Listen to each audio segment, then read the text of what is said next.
Guys, internet हमारे life का एक हिस्सा हो चुकी है। बिना इंटरनेट के हम किसी भी चीज़ को करने का नहीं सोच सकते। चाहे वो किसी भी फाइल को ट्रांसफ़र करना हो, किसी भी फ़ोटो को ट्रांसफ़र करना ही क्यों ना हो, किसी से बात करना हो, किसी को टेक्स्ट करना हो या कुछ भी करना हो, हम इंटरनेट के बिना कुछ भी नहीं सोच सकते। लेकिन आए दिन खबरों में हमें ये पता चलते रहता है कि हैकर्स ने डार्क वेब का इस्तेमाल करके किसी बैंक को ही हैक कर लिया या तो फिर किसी भी एक इंस्टीट्यूशन को हैक कर लिया। तो आखिर ये होता कैसे? आखिर डार्क वेब है क्या?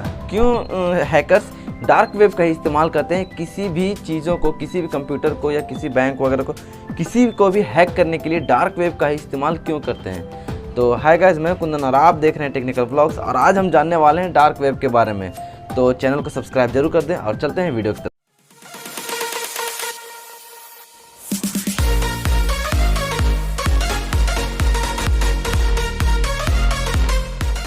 गाइस, हम सभी जानते हैं कि इंटरनेट है क्या और हम सभी इंटरनेट का इस्तेमाल करके अपनी डेली लाइफ को इजी बनाना जानते हैं। हम इंटरनेट का इस्तेमाल हमें इंटरटेन करने के लिए या तो फिर हमें किसी भी नॉलेज को सीखने के लिए, किसी भी नॉलेज को गेन करने के लिए हम इंटरनेट का इस्तेमाल करना जानते हैं।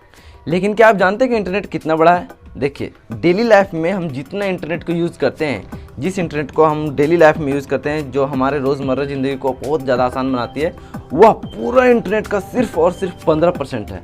जी हाँ फ्रेंड्स, सिर्फ 15% इंटरनेट हम यूज़ करते हैं अपने डेली लाइफ में और बाकी के 85% इंटरनेट हमसे छुपे हुए हैं। जैसे कि क्या आपने सुना कि टॉप ऑफ द आइसबर्ग क्या होता है? देखिए, एक बर्फ़ का पहाड़, एक बर्फ़ का बहुत बड़ा टुकड़ा पानी में डूबा हुआ रहता है और बर्फ़ का 85% भाग पानी के अंदर रहता है और सिर्फ 15% भाग पानी के ऊपर रहता है। ठीक उसी तरीके से सिर्फ हम ऊपर वाले हिस्से को देख पाते हैं और ठीक उसी तरीके से इंटरनेट का भी वही हालत है कि हम सिर्फ 15% इंटरनेट को चला पाते हैं और उसे एक्सेस कर पाते हैं। बाकी का 85% इंटरनेट वह रहता है पानी के नीचे, यानी कि हमारी नज़रों से ओझल होता है।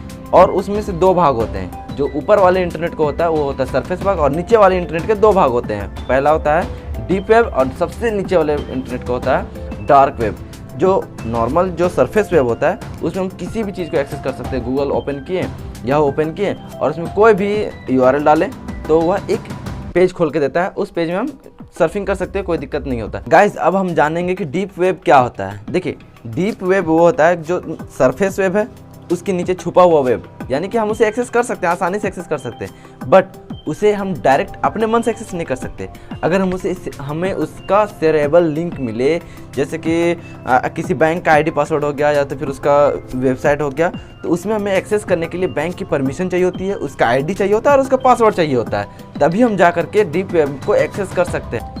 सिर्फ बैंक के ही क्यों, बल्कि जितने भी गवर्नमेंट कार्यालय होते हैं उसकी जो ID होती है और पासवर्ड होता है और उसका वेबसाइट होता है, तो उसके जो कार्यालय में काम कर रहे हो कर्मचारी होते हैं सिर्फ वही एक्सेस कर पाते हैं। क्यों?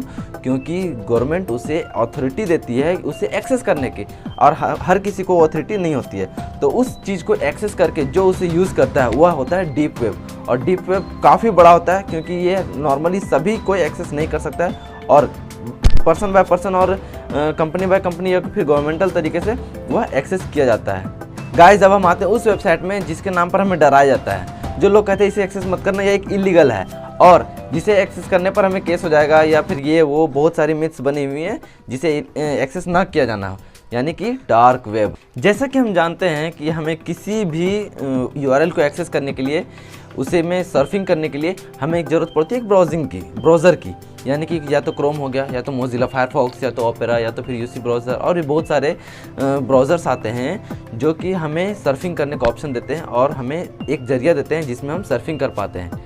लेकिन डार्क वेब के साथ ऐसा बिल्कुल भी नहीं है।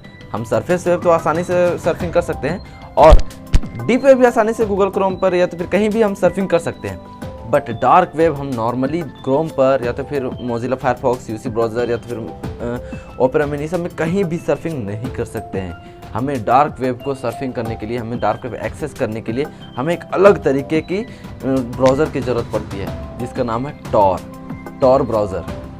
वह नॉर्मली कहीं भी मिल जाती है, नॉर्मल प्ले स्टोर में मिल जा सकती है, कहीं भी गूगल में भी मिल जाएगा और आप उसे डाउनलोड करके उसे डायरेक्ट आप डार्क वेब में एक्सेस कर सकते हैं। अब आप सोच रहे हो कि हम टॉर डाउनलोड कर लें, उसमें कुछ भी लिखेंगे तो डार्क वेब में एक्सेस होगा। नहीं, ऐसा भी नहीं होता। डार्क वेब में एक्सेस करने के लिए, उसमें घुसने के लिए, उसमें एक पायरेटेड जो होता है वेबसाइट वो लिख करके उसमें एक अलग तरीके से डालना पड़ता है जो उसका यूआरएल होता है। जैसे कि अगर हम नॉर्मल क्रोम पर हम कोई भी नॉर्मल साइट लेते हैं और उस पर नॉर्मल साइट का लिख करके .com लगाते हैं या फिर .in लगाते हैं, तो हम डायरेक्ट उस वेबसाइट के में अंदर घुस जाते हैं। लेकिन हमें जब डार्क वेब के अंदर घुसना होता है तो .com या .in नहीं, हमें लगाना होता है .onion। जी हाँ, हमें फेसबुक भी अगर एक्सेस करना हो तो फेसबुक का जो यूआरएल है वह लिख करके हमें .onion लगाना होता है, तब जाकर के हम डार्क वेब के अंदर फेसबुक को एक्सेस कर पाते हैं। गाइस, आप सोच रहे होंगे कि आखिर हैकर्स डार्क वेब का इस्तेमाल करके हैक कैसे कर लेते हैं। देखिए, वीपीएन के द्वारा, वीपीएन को क्रैक करके वो डार्क वेब का इस्तेमाल करके किसी को भी हैक कर लेते हैं। जैसे कि हम एग्जांपल में लेते हैं कि हमें कहीं जाना है और उसके बीच में जो टोल होते हैं वह कई तरह के टोल होते हैं, तो हमें सबको एक्सेस करना पड़ता है। इस टोल को अलग तरीके से एक्सेस किए, उस टोल को अलग तरीके से एक्सेस किए और उस टोल को अलग तरीके से एक्सेस किए। सब में अलग अलग फीस भी होते हैं। तो इस तरीके से हमें एक एक करके क्रॉस करके, एक करके क्रैक करके हमें जा करके जगह पर पहुँचना होता है, हमें उस चीज़ को एक्सेस करना होता है। तो हम नॉर्मली ब्राउज़र पर हम उसे एक्सेस नहीं कर पाते हैं, लेकिन जो हैकर्स होते हैं वो क्या करते हैं कि वीपीएन्स को क्रैक करते हैं। हम वीपीएन्स को, नॉर्मल वीपीएन्स को क्रैक नहीं कर सकते। हम नॉर्मल जो ब्राउजिंग होता है, जो क्रोम पर होता है या तो फिर गूगल में होता है, हम उसमें जो वीपीएन्स यूज़ होते हैं उसमें उसको हम क्रैक नहीं कर सकते।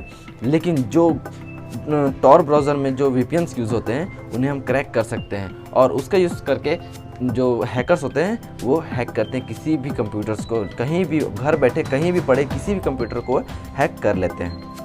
गाइस, मैं आपको बताना चाहता हूँ कि इस चीज़ को, जो टॉर ब्राउज़र है या तो फिर ऑनियन वेबसाइट्स हैं, उनको कभी भी गलत तरीके से ना लें। इसे कभी भी एजुकेशन और फ़न के लिए ही इस्तेमाल करें। और जब भी आप इसे एक्सेस कर रहे होंगे तो किसी ऐसे मोबाइल या ऐसे कंप्यूटर से एक्सेस ना करें जिसमें आपके पर्सनल डाटा हो, जिसमें आपको पर्सनल ईमेल्स हो या फिर बैंक डिटेल्स हो, क्योंकि हैकर्स हमेशा ताक में लगे रहते हैं कि कब उनके टॉर में या तो फिर उनके ब्राउज़र में या उनके डार्क वेब में कोई एक्सेस करे जो कि नया हो और हैकर्स उसे हैक करके अपना उसका सारा पैसा होता है वो निकाल लें, उसके फ़ोन को हैक कर लें। तो क्योंकि उसमें कुछ भी लीगल है, लीगल तो है क्योंकि उसमें कुछ भी बंधा हुआ नहीं है, सब कुछ ओपन है। हैकर्स कभी भी आ करके आपको हैक करके जा सकते हैं और आपको पता भी नहीं चलेगा। इसीलिए मैं आपको सजेस्ट करता हूँ, अगर आप टॉर ब्राउज़र इंस्टॉल करते हैं या फिर ऑनियन वेबसाइट्स पर विजिट करते हैं तो कभी भी ऐसे मोबाइल या ऐसे कंप्यूटर्स के साथ ना करें जिसमें आपका पर्सनल डाटा हो। कभी भी ऐसे कंप्यूटर से ही या फिर लैपटॉप से ही एक्सेस करें ताकि उसमें आपका पर्सनल डाटा नहीं होता है, उसमें लैपटॉप्स में या फिर कंप्यूटर्स में नॉर्मल बैंक डिटेल्स नहीं होते हैं, क्योंकि सबके बैंक डिटेल्स जो होते हैं मोबाइल्स में होते हैं, कंप्यूटर्स में नहीं होते हैं। इसलिए आप कभी भी कंप्यूटर्स में या फिर अनजान कंप्यूटर्स में या तो फिर उसमें जो कि नॉर्मल है उसमें आपको कोई भी डाटा नहीं है, उससे ही कभी भी टॉर ब्राउज़र या ऑनियन वेबसाइट्स को एक्सेस करें। गाइस, अगर वीडियो पसंद आया हो तो इसे लाइक करें, अपने फ्रेंड्स के साथ शेयर करें और इस चैनल को सब्सक्राइब जरूर कर दें, क्योंकि हम लाते रहते हैं आपके लिए ऐसे इंटरेस्टिंग कंटेंट्स। तो वीडियो पूरा देखने के लिए आपका बहुत बहुत धन्यवाद। Thank you so much.